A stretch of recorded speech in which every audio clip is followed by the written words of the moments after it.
오늘 본문은 우리가 예수님을 믿을 때에 성령님이 우리 안으로 들어오십니다. 우리 안에 들어오신 성령님은 우리에게 어떤 은혜를 베푸시고 능력을 베푸시고 또 우리를 어떻게 변화시키시는가, 우리가 어떻게 살아가게 하시는가라고 하는 것을 보여주고 있습니다.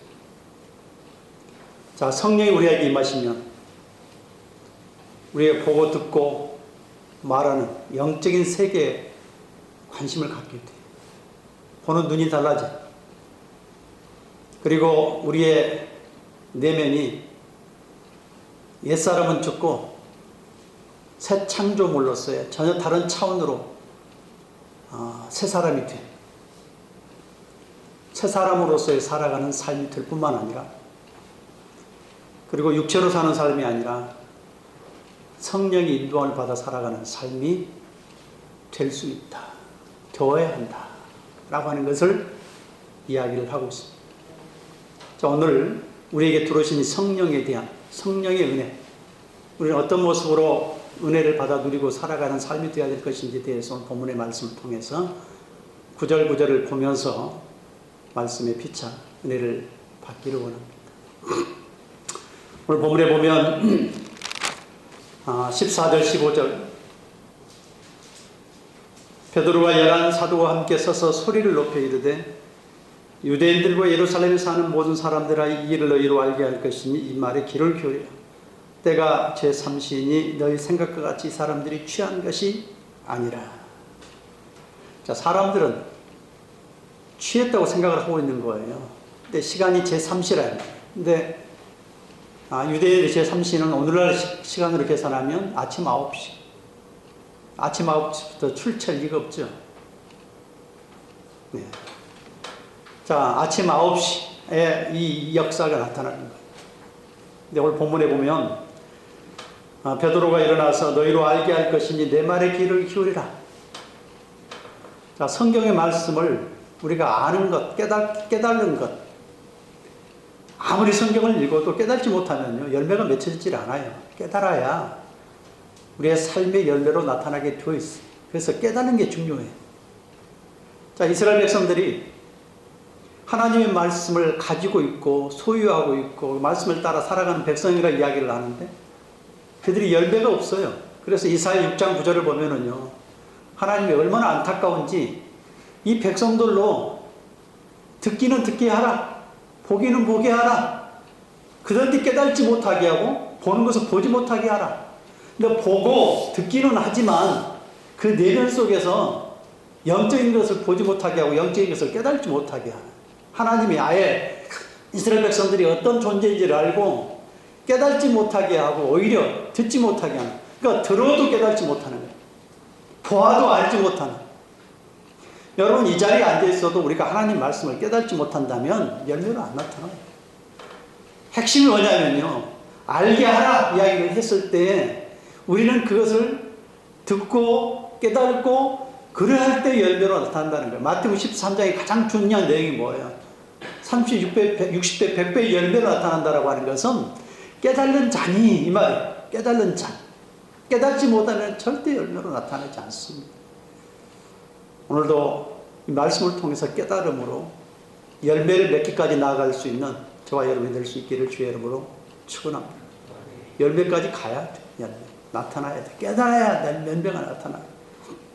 그래서 이야기를 하는 거예요. 술 취한 게 아니다. 이거는 하늘의 역사다. 하나님의 역사다. 하나님의 큰일이다. 라고 설명을 하고 있는 거죠. 자, 그래서 16절, 17절, 18절 쭉 보면 이는 곧 선지자 요엘을 통해서 말씀한 것이니 일렀으되 하나님이 말씀하시기를 말세에 내가 내 영을 모든 육체에 부어주리. 너희가 자녀들은 예언할 것이요 너희들의 젊은이들은 환상을 보고 너희의 늙은이들은 꿈을 꾸리라. 그때 내가 내 영을 내 남종과 여종들에게 부어주리니 그들이 예언할 것이요. 자, 이 성령은 내 여종과 남종들에게 부어주신다고 그랬어요. 이 말은 믿는 자들에게 이 말이에요. 내 자녀들에게. 아무나 부어주는 게 아니에요. 하나님의 자녀들에게만 부어주는 겁니다. 우리가 예수님을 사모하고 성령을 사모하고 주님을 믿고자 할 때 그 마음속에 믿는 믿음의 사람들에게 은혜를 베풀어 주시고자 하는 것이지, 그것조차도 아예 거부하고 그래도 관심도 가지 아니하고 그에 대해서 알려고 생각도 하지 않은 사람에게 은혜를 베풀어 주지 않죠. 내 종과 내 자녀에게, 내 여종과 남종에게 부어준다는 건 내 자녀라 이 말이에요. 이게 은혜는 아무나 가는 게 아니라 하나님의 자녀에게 가는 것이다. 성령은 하나님의 자녀에게 베풀어 주신 은혜라 라고 하는 것을 이야기를 하죠. 자, 그래서 성령 충만하게 되면요, 우리의 시선이 달라지고 보는 게 달라지고 말하는 게 달라지고, 그래서 성령 충만을 하게 되면 하늘의 것을 보고 하늘의 것을 말하고 하늘의 것을 깨서 하늘의 것에 소망을 두게 돼요. 하늘의 것을 보고요, 하늘의 것을 말하게 되고요, 하늘의 것에 대한 소망을 갖게 되는 것이죠. 오늘 본문의 17절에 내 영을 모든 육체에 부어주리는데 자녀들은 내어난대요, 젊은이들은 환상을 본대요, 너희들 늙은이들은 꿈을 꾼대요. 저도 이 말씀에 몇 번 이야기를 했어요. 너희의 자녀들은 예언한다. 예언이라는 단어가 히브리어는 나바라는, 헬라어는 프로페테오, 영어로는 프로파시. 이게 예언이라는 거는요, 미래를 말하는 그 예언의 말씀이 아니라 하나님 말씀을 맡을 예자를 써요. 미래의 자가 아니라 맡을 예자예요. 우리가 은행에 예금 든다 할 때 맡긴다 이 말이에요. 그 맡을 예자를 쓰는 거예요. 하나님 말씀을 맡아서 말씀이 나를 통해서 선포되고 증거되는 것, 이것이 예언이에요. 그러니까 예언이라고 하는 것은 내 속에 들어와 있는 이 하나님 말씀을 말하는 사람이 되는 거예요. 왜? 하늘에 대한 소망을 알고 보기 때문에 말하는 것이 아니라 세상의 즐거운 말, 세상의 것을 말하는 말이 아니라 이제는 영적인 세계에 대해서 말을 하기 시작을 한다 이 말이에요. 왜? 하늘의 비밀을 알기 때문에 하늘의 것을 말하기 시작해요. 하늘의 것을. 이게 달라져요. 성령이 임하시면 세상의 것을 말하는 것이 아니라 하늘의 것을, 하나님의 것을 말하게 돼요. 성경을 말하게 돼요. 성경을. 젊은이들은 환상을 본다. 예? 하존, 히브리어는 하존, 헬라어는요 호라우, 영어로는 보통 여기서는 비전. 그러니까 또 다른 세상이다. 또 다른 세계, 이상, 예? 다른 상이라면. 그러니까 물질의 세계만 있는 것이 아니라 영적 세계를 보는 거예요. 이상이라고 하는, 환상이라고 하는 것은 우리가 생각했을 때 그냥 막연하게 어떤 환상 이런 개념의 또 다른 상을 보는 것이 아니라 더 전혀 다른 물질의 세계가 다른 영적 세계를 보는 걸 의미하는 거예요. 영적 세계를.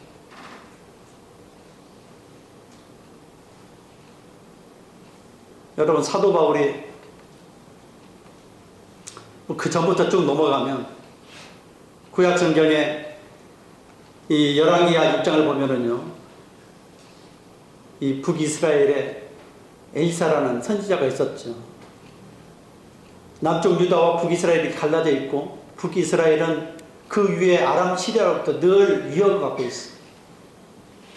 그래서 이제 아람 시리아 왕이 자기 부하들을 데려놓고 언제 어떻게 이 북이스라엘 침공해 갈 것이다 라고 한, 자기네끼리 이야기했던 게 다 북이스라엘에 알려줘요. 근데 그걸 어떻게 알아차리냐? 엘리사가 다 알아듣고 그걸 알게 되고 일러줘요. 첩자가 있는 게 아니냐? 나중에 알게 보니까는 엘리사가 다 알려줬다는 사실을 알게 되니까 엘리사를 잡으러 와요. 도단까지 오는 거예요. 도단성까지. 도단성에 왔는데 엄청난 많은 군인들이, 예? 아람 군대들이 쳐들어왔는데 성 안에 딱 갇혀있어요. 그때 이 상황, 게하시가 두려워 떠는 거예요. 그럴 때 어떻게 했다는 거예요? 눈을 열어서 우리가 함께한 이들이 얼마나 크고 위대한지를 보라 이 말이에요. 눈을 열어줬더니 어떻게 해요? 영적 세계에 눈을 열어줬더니 하늘의 불말과 불병거가 가득 있더라 이 말이죠. 여러분, 물질의 세계만 보는 사람은 그게 안 보니까 두려워 떨 수밖에 없죠. 그런데 엘리사는 또는 게하시는 눈을 열렸을 때 하늘의 불말과 불병거가 가득하는 영적 세계를 보는 거예요. 이 세계를 보지 못하고 그걸 알지 못하는 사람은 물질의 세계에 치우쳐 살아갈 수밖에 없는 존재가 되는 것이죠. 다니엘서 2장도 다니엘이 우리한테 이야기해 주는 게 뭐예요? 영적 세계가 있다는 거. 물질의 세계와 영적 세계. 여러분, 느부갓네살 신상을 통해서 가르치는 게 이 세상은 이렇게 돌아간다. 느부갓네살 신상의 그 모양과 형태를 통해서, 예? 재질을 통해서 이 세상은 어떤 세상이라는 거야? 바벨론의 세상. 오고 오는 세대가 이 세상은 바벨론의 세상, 페르시아의 세상, 헬라의 세상, 로마의 시대, 로마의 세상에 오게 되는데, 다니엘서 2장에서는 그 가운데 영원한 망하지도 아니한 한 나라가 있다는 거예요. 사실 이미 존재해요. 하늘나라에 존재하는데 보이지 않는, 손대지 않는 돌이 이신 예수님이 이 땅에 가져오신다는 거예요. 이미 존재하는데, 하늘에는 이미 존재해요. 그러니까 우리가 그 세계를 영적인 눈이 띄지 않으면요, 이건 성령으로만 보는 거예요. 성령을 통해서만 깨달아지는 거예요. 인간의 지식과 논리 가지고 또는 어떤 생각을 가지고 영적인 세계를 깨닫는 게 아니, 안 보여요. 아무리 세상에 똑똑한 사람이라 할지라도 그게 보일 수가 없고 보여지지를 않습니다. 이거는 영적으로 눈이 떠야 영적 세계가 눈이 열리는 거예요. 그 다니엘을 통해, 다니엘에 또한 21일 동안 기도했더니 바사급 군대가 나를, 그 하나님의 천사를 기도 응답해 주시기 위해서 이제 보낸 사자가 있는데 그 사자를 보내지 못하도록 바사급 군대, 영적 군대, 치열한 영적 전쟁을 하고 있다는 거예요. 미카엘이 와서 도와줬다는 거지 않습니까? 그래서 제압을 하고 돌아왔다. 난 너한테 왔다. 응답하러 왔다. 지금 영적 세계는요, 치열하게 지금 전쟁을 치르고 있다 이 말이에요. 우리는 물질의 세계만 보지만 보이지 않는 영적 세계에 하나님께서 역사하고 계신다라고 하는 사실을 우리는 볼 줄 알아야 된다. 근데 이게 성령을 통해서 보게 된다는 거예요. 그게 안 보이는 거예요. 바울이 이 셋째 하늘에 이끌려 입신을 했어요. 입신. 자, 유대인은 첫째 하늘, 둘째 하늘, 셋째 하늘 이렇게 나누어졌다 생각해요. 첫째 하늘은 가시적으로 보이는 대기권의 세계. 둘째 하늘은 그 이에 우주의 세계. 셋째 하늘은 천국. 그래서 셋째 하늘로 이끌려간지라 라고 하는 것을 성경의 고린도후서 12장 2절에 보게 되지면 그 셋째 하늘에 이끌려가서 가히 너희에게 이르지 못할 말, 내가 본 것을 가히 이르지 못할, 들었다는 거야. 말로는 표현이 안 되는 셋째 하늘에 올라가서 내가 경험하고 체험했던 모든 것들을 가히 너희에게 이르지 못할 말이라는 거야. 너희가 말을 해도 알아듣지 못할 그 세계에 나는 가서 경험하고 보았다, 들었다. 고린도후서 12장 4절에 그렇게 이야기를 해요. 2절 이하의 내용이죠. 여러분, 영적 세계가 있습니다. 그런 이거는 인식하는 것은 성령을 통해서만 인식이 돼요. 그리고 우리가 소리를, 사도행전 9장을 보면요, 사도 바울이 다메섹 도상으로 올라가는데 이제 이 예수 믿는 사람들을 잡기 위해서 공문서를 가지고 가죠. 공문을 가죠. 올라가는 게 다메섹 도상이 어떻게 되세요? 널브러지잖아요. 갑자기 빛이 비치면 하나님의 소리가 들리죠. 그런데 그 소리를 다른 사람도 듣기는 들어요. 근데 그 소리는 포네라고 하는 이 단어의 소리는 사도 바울은 너가 나를 핍박하는 예수라는 그 말씀으로 들리지만 다른 사람은 그냥 소리를 음성으로만 들리는 거예요. 그러니까 그냥 소리, 그냥 소리로 들리는 거예요. 주의 말씀으로 들리는 음성이 아니라 그냥 소리로 들려요. 소리로. 그 포네라고 하는 단어가 그런 의미를 가지고 있어요. 예? 같이 갔던 사람들도 소리는 들어요. 근데 그 소리는 음성이 아니고 말소리가 아니고 그냥 소리예요. 소리. 이게 영적인 눈이 열리는 사람에게는 그게 들리고 보일 수 있단 말이죠. 예? 근데 보통 사람들에게는 그냥 자연에 그냥 나는 그 소리와 같은 그런 소리로밖에 안 들린단 말이에요. 그러니까 들릴 수가 없어요. 안 들려져요. 들릴 수가 없죠. 여러분, 변화산상에서도 마태복음 17장에 보면은 이 베드로와 야고보와 요한이 올라갔어요. 그때 올라갔을 때 이 엘리야와 모세와 예수님이 변화된 모습 속에서 세 사람이 이야기를 하잖아요. 그 모습은 단적으로 영적 세계를 보여주는 거예요. 하나님의 나라, 천국을 보여주는 거예요. 자, 모세는 이미 죽었어요. 엘리야는 이미 죽은 사람이에요. 그런데 모세와 엘리야와 예수님께서 함께 나타났어요. 예수님의 모습은 전혀 다른 차원으로 변화된 모습이에요. 너무너무 좋아가지고 초막을 여기다 짓자는 거예요. 셋을 짓고 하나는 주님을 위해서, 하나는 엘리야를, 하나는 모세를 위해서. 하나님의 나라가 보이는 영적 세계를 계속해서 보여주는 거예요. 계속해서. 요한계시록은 전부 다 그거예요. 하나님의 나라를 의미하는 거예요. 영적 세계를 의미하는 거예요. 모든 게 다. 사도 바울은 그래서 빌립보 3장을 보면 자기가 여태까지 가지고 있었던 문벌, 학벌, 사회적 지위, 이 모든 것들을 다 배설물로 여긴다는 거예요. 내가 그리스도를 얻을 수만 있다면, 전에 내가 유익하다고 생각했던 모든 것들, 사회적인 포지션 가운데 내가 얻을 수 있는 그러한 모든 권위, 능력, 위치, 이런 것들, 그동안 가까웠던 모든 것들, 이런 것들은 다 배설물이라는 거예요. 왜요? 주님만 얻는다면. 그러니까 이게 패러를 확 바뀌는 거예요. 여러분, 우리가 보고, 듣고, 이 모든 게 완전히 다 패러를 바뀌어요. 소망하는 것. 누구를 소망해요? 오늘 본문에 보면, 너희 늙은이는 꿈을 꾸리라 이야기를 했잖아요. 꿈, 할로, 예? 히브리의 할론, 헬라는 에뉴프니온, 그 다음에 영어로 표현한 드림. 그게 드림이라는 것이 밤에 꾸는 꿈을 의미하는 게 아니라 소망을 의미해요. 소망. 기대, 소망. 예? 미래에 대한 기대, 소망. 이 세상이 물질의 세계로 끝나면 끝나는 것이 아니라 또 다른 시작이 있다라고 하는 것. 거기에 일단 소망을 갖게 되는 거예요. 그러니까 보세요. 자, 말하는 것, 보는 것, 소망하는 것, 완전히 패러다임이 바뀌어버리는 거예요. 그러니 이 땅에서의 즐거움, 이 땅에서의 그러한 삶을 누리는 것에 대한 이런 부분들이 사도 바울처럼 배설물로 느껴지는, 그래서 보이는 것, 말하는 것, 전부 다 하나님의 나라의 것에 관심을 갖게 되게, 그리고 그게 보여요.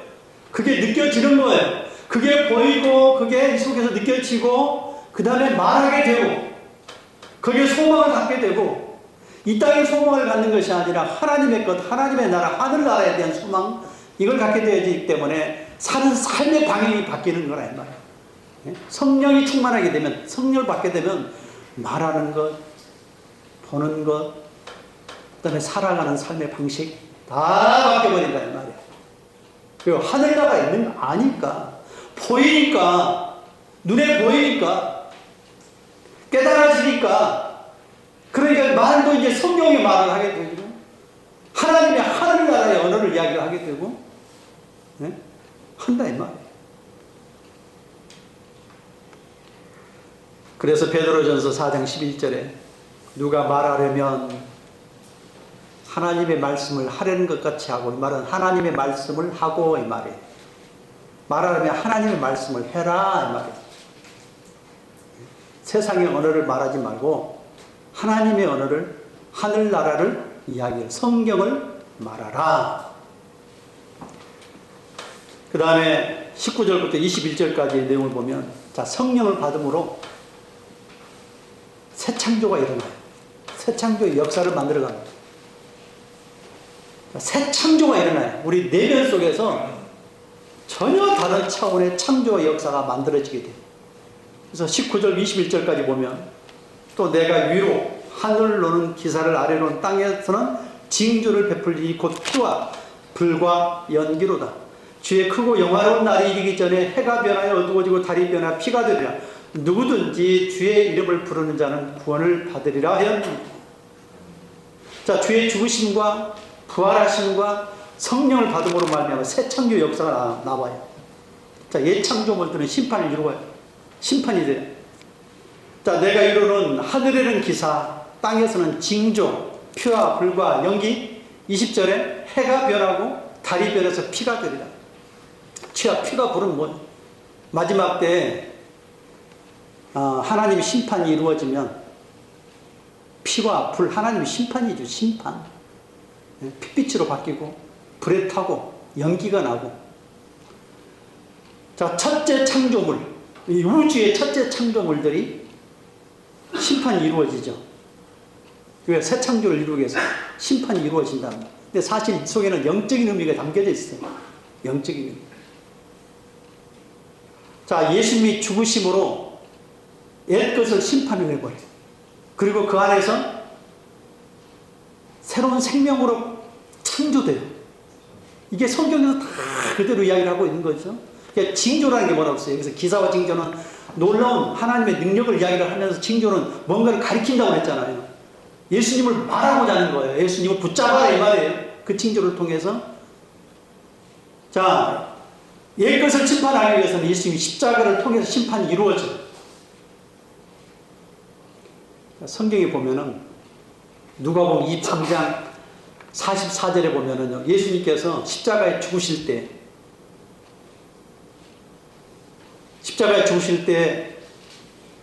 이제 휘장이 쫙 찢어지고 이제 지성소로 들어가게 될 때에 이제 휘장이 찢어지잖아요. 예수님께 십자가를 못 박혀서 아침 9시부터 못이 박히고 12시에 이제 어둠이 임해요. 그리고 오후 3시까지 쭉 임해요. 그때 해가 어두워져. 그리고 동시에 마태복음 똑같은 이제 구절이죠. 27장 51절 이하를 보면 예수님께서 그때 이제 휘장도 찢어지면서 바위가 터지고 땅이 지축이 흔들려요. 무덤이 열려요. 죽은 자가 살아났어. 예. 여러분, 이게 영적인 메시지란 말이에요. 자, 예수님이 십자가에 죽으셨을 때 옛것이 다 심판을 받는 거예요. 옛것이. 옛 창조물이 다 심판을 받게 돼요. 자, 보세요. 로마서 8장 2절에 보면은, 8장 3절에 보면은요, 예수님이 몸 안에다가 죄를 아예 다 정하셨다고. 갈라디아서 3장 13절에 보면, 죄로 삼으셨다고. 고린도후서 5장 21절에 보면은 똑같은 이야기를 해요. 예수님 몸 안에다가 모든 죄를 다 담아놓으셨다. 인류의 모든 죄를. 그래서 우리의 첫째 것의 죄, 첫 창조물의 죄, 마치 하늘과 땅을 심판하실 때 그 심판의 모습을 첫 것에 대한 모든 우주를 이렇게 다 뒤엎고 심판하신 것처럼 우리의 첫 창조물에 대한 것들을 다 어떻게 십자가 안에다가 다 담아서 죄를 못을 박아버려요. 저주를 하셔요. 저주. 그 저주를 저주할 때, 예? 그게 뭐라고 그랬어요? 반드시 죽으라. 다 못하라는 단어가 영적인 의미를 가지고 있어요. 저주가 저주를 받는 거예요. 죽음이 죽는 거예요. 우리가 모든 인류는요, 로마서 6장 23절에 죄의 싹은 사망이에요. 다 죽어야 돼. 그런데 예수님이 대신해서 십자가에 다 달려서 모든 죄를 다 짊어지고 저주를 담고 그걸 죽어버리신다. 그 죽음의 그 장소가 바로 아까 이야기했던 누가복음 24장에 23장 44절에 있던 것처럼 거기에 해가 어두워지고 하는 이게 기사와 표징이라는 말이에요. 징조라는 말이에요. 거기에서 새 창조가 일어나요. 예수님의 죽음에서 다시 새로운 생명으로, 그래서 휘장이 찢어짐으로 지성소 안으로 들어가요. 휘장이 찢어지니까. 예수님이 육체가 찢어진 휘장이라고 했잖아요. 근데 성전 안에 휘장이 찢어짐으로 말하면 성소와 지성소는 구별이 되어 있는데, 지성소는 주님의 임재의 곳이고, 그것은 언약궤가 있는 곳이에요. 언약궤는 히브리서 4장 16절에 이야기를 하잖아요. 은혜 보좌라고 이야기를 하잖아요. 은혜 보좌. 은혜 보좌 앞에 담대히 나가요. 너희가 궁의로 하신 것 같고 때를 따라 돕는 은혜를 끼워서 은혜 보좌 앞에 담대히 나갈지니라. 그럼 예수님께 이름이래요. 카파를 덮다 은혜, 하나님의 예수님의 보혈의 은혜로 우리가 하나님 앞에 나가는 게 히브리서 4장 16절이에요. 은혜 보좌 앞에 담대히 나가는 거예요. 예수님의 이름으로 나가는, 오늘 본문에 뭐라고 그랬어요? 21절에 누구든지 주의 이름을 부르는 자는 구원을 받으리라.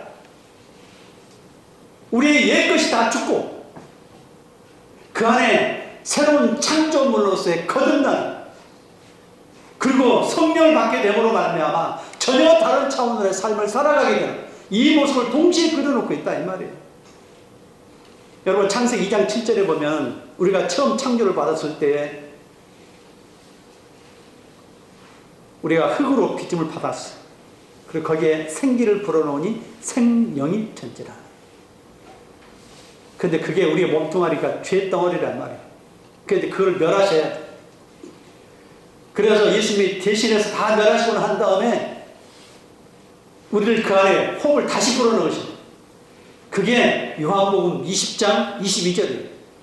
예수님께서 부활하셔서 덜덜덜 떨고 있는 제자들을 향해 나오셔서 뭐라고 이야기를 하시느냐면 호흡을 불어넣어 숨 쉬면서 성령을 받으라 이야기해요. 성령. 창세기 2장 7절에서는요 주님께서 생기를 불어넣으시니 생명이 됐어요. 근데 그거를 몸덩어리, 잿덩어리가 되니까 이걸 주님께서 멸하시는 거예요. 예수 십자가 사건을 통해서 멸하시는 거예요. 대신해서 멸하시는 거예요. 그리고 그 속에 새 창조가 일어나는데 요한복음 20장 22절에 그걸 이야기를 해주고 있단 말이에요. 성령을 받게 되면 새 창조가 일어난다라고 하는 것을 가르쳐 주는 거예요. 십자가의 사건이 새 창조의 시작이고 그 안에 새로운 생명이 나오면서 예수 그리스도 성령으로 말미암아 새 창조가 그 안에 새 영으로 살아가는 존재로 바꿔버린다 이 말이에요. 그래서 요한복음 20장 22절은 호흡을 불어넣어 숨을 쉬면서 성령을 받으라. 하나님의 상징이라는 말이에요. 상징. 우리는 주의 성령으로 사는 새. 그래서 고린도서 5장 17절에 누구든지 그리스도 안에 있으면 새로운 피조물이라. 이전 것은 지나갔으니 보라 새 것이 되었도다. 그리스도 안에 있으면 우리는 새로운 피조물이 되는 거예요. 그리스도가 없으면 피조물이 될 수가 없어요. 새로운 피조물. 그래서 우리는요 예수님이 휘장이 다 찢어지면서 예수님 육체가 찢어지면서 휘장이 안에 찢어지면서 지성소로 들어가게 되어지고 지성소는 주의 임재 속으로 들어가게 되는데 언약궤 밑으로 들어가지 않겠습니까? 그것이 에덴의 동산의 모습이고 천국에 들어가는 모습이고 그게 지성소에 언약궤로 들어가는 것은 거기 카포르나 하나님 은혜를 보자 자비소란 말이에요. 속죄소란 말이에요. 예수 그리스도 이름으로 우리가 하나님 나가는 그게 히브리서 4장 16절이랍니다. 내가 구원하심 받고 때를 따라 돕는 은혜를 받기 위하여 은혜의 보좌 앞에 담대히 나가는 것. 그러면 우리는 애창조물은 예수님이 십자가와 함께 죽고 그 안에서 예수님의 살아나심으로 예수님의 성령을 우리 안에 새 영을 불어넣어 주심으로 말미암아 새 창조의 역사가 우리 안에 시작이 돼요. 성령은 반드시 받아야 돼. 그래야 새로운 피조물이 되는 거예요. 새 창조 역사가 시작이 돼. 오늘 본문이 그걸 가르쳐주고 있다 이 말이에요. 아니 예수님께 십자가에 죽으셨는데 갑자기 막 땅이 그냥 지진이 나고 바위가 터지고 무덤이 일어나고 죽은 자가 살아나고 상징이라고 상징.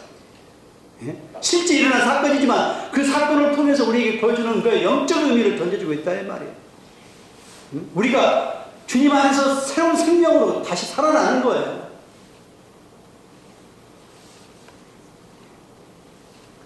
우리는 주님의 성령을 받게 되면 주님의 이름으로 살아가는 삶입니다. 자, 마지막으로 22절부터 24절 그 다음에 33절 읽겠습니다. 육체가 아닌 성령으로 살아가게 되죠. 이제는 육체가 아닌 성령으로 살아가는 삶. 이스라엘 사람들아 22절 이 말을 들으라. 너희도 아는 바와 같이 하나님께서 나사렛 예수로 큰 권능과 기사와 표적을 너희 가운데 베푸사 너희 앞에서 그를 증언하셨느니라. 그가 하나님께서 정하신 뜻과 미리 아신 대로 내준 바 되었거늘 너희가 보는 자들의 손을 빌려 못 박아 죽였으나 하나님께서 그를 사망의 고통에서 풀어 살리셨으니 이는 그가 사망에 매어 있을 수 없었습니다. 생략하고 33절에 하나님이 오른손으로 예수를 높이시며 그가 약속하신 성령을 아버지께 받아서 너희가 보고 듣는 이것을 부어 주셨느니라. 육체가 아닌 성령으로 살아가는 삶. 자, 예수님의 공생의 삶을 통해서 자, 예수님이 죽으시고 살아나신 이유가 뭐냐? 핵심은 우리를 위해서 죽으셨고 우리를 위해서 살아나신. 그러니까 최대의 기적과 표적은 뭐냐? 앞에서 기적 표적 중 이야기를 했잖아요. 예수님이 살아계실 때 기적 표적 이야기했는데 마지막에 휘날레를 장식하는 최대의 기적과 표적은 뭐냐? 우리를 위해서 죽으시고 살아나신. 우리를 살리시기 위해서. 그래서 그 표적 중에 나사로를 살릴 때 주님이 살리시는 분이시라는 거예요. 다 모든 병마와 질병 가운데 죽어가는 사람들을 치료하시고 살려내신 분, 죽은 자를 또한 살려내시는 분, 그 진정한 표적이란 우리를 살려내시는 분. 뭘로 살려내시는? 성령으로 살려내시는 분. 그래서 우리를 위해서 죽으셨고 우리를 위해서 살려내서 최대의 기적과 최대의 표적은 뭐냐? 우리를 위해서 죽으셨고 우리를 위해서 살아나셨다는 것이 최대의 기적과 표적이에요. 우리를 위해서. 그러면 예수님이 죽으셨고 예수님이 살아나신 것이 예수님으로 끝나는 것이냐? 동시에 그 모습은 우리의 모습이라는 거예요. 그 모습은 예수님이 죽으신 모습은 우리가 죽는 모습, 예수님이 살아나는 모습은 우리가 살아나는 모습을 그대로 여기서 지금 이야기를 하고 있는 거예요. 그래서 에베소 2장 5절 이하를 보면은요, 예수 그리스도와 함께 죽고 예수 그리스도와 함께 살리심을 받았고 예수 그리스도와 함께 일으키심을 받아서 예수 그리스도와 함께 하나님 우편한 다 예수님과 함께 이야기해요. 함께 죽는 것도 사실 내가 주님과 함께 죽는 거예요.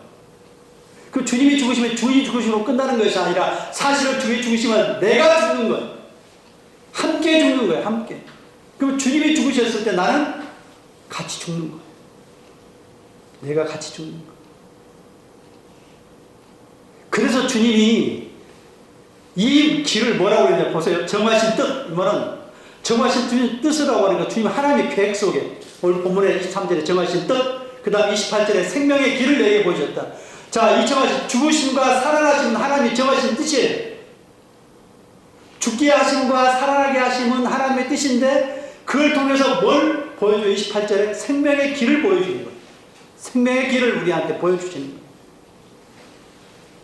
단순하게 죽고 단순하게 살아나는 것이 아니라 하나님의 뜻이라 이 말이에요. 계획이라 하나님의 계획 속에 왜 죽었느냐? 왜 살아났느냐? 생명의 길을 보여주셨다 이 말이에요. 생명의 길을 보여주시기 위해서. 근데 우리가 하나 더 들어가면요, 예수님을 그 속에서 생명으로 살려내신 게 누구냐면 성령이라 이야기해요. 로마서 8장 11절에 이렇게 이야기합니다. 예수 그리스도를 죽은 자 가운데서 살려내신 이의 영이 너희 가운데 계시면 예수 그리스도를 죽은 자 가운데 살려내신 이가 너희 가운데 계신 그의 영으로 말미암아 너희 죽을 몸도 살려내시리라. 이건 동시에 두 가지를 이야기해요. 자, 예수 그리스도를 죽은 자 가운데 살리신 이의 영이 너희 가운데 계시면 누가 살려냈다는 거예요? 예수님을. 그의 영이 예수님을 살려냈단 말이에요. 근데 그 영이 우리 안에 들어와 있으면 너희도 동일하게 다시 한번 이야기할게요. 예수 그리스도를 죽은 자 가운데서 살리신 이의 영이 너희 가운데 거하시면 예수 그리스도를 죽은 자 가운데 살리신 이가 하나님이잖아요. 너희 가운데 계신 그의 영으로 말미암아, 우리 가운데 계신 그의 영으로 성령으로 말미암아 너희도 예수님께서 성령이 살려내신 것처럼 너희도 그의 영이 우리 안에 성령이 들어와 있으면 죽을 몸도 살려내시는, 마지막 죽어서도 살려내지만 지금 현재 우리 안에 성령이 있어서 그 성령이 우리를 살려내신다. 성령이 주님 안에서 살려내셨어요. 똑같은 법칙이에요. 그렇게 하신 것처럼 우리 안에 또 성령이 들어오시면 성령이 우리 안에서 살려내셔요. 그럼 우리는 이제는 어떻게 사느냐? 성령으로 살려내셨기 때문에 육체가 아닌, 우리 죽었잖아요. 육체가 예수님과 함께 죽었잖아요. 그리고 예수님은 살아났잖아요. 그랬기 때문에 우리는 어떻게 살아야 되느냐? 육체가 아닌 성령으로 사는. 그래서 오늘 38절에 33절에 약속하신 성령을 아버지께 받아서 너희가 보고 듣는 이것을 부어주셨느니라. 예수님으로 사는 삶, 성령으로 사는 삶을 통해 승리하고 영광 돌리는 저와 여러분이 될 수 있기를 주의 이름으로 축원합니다.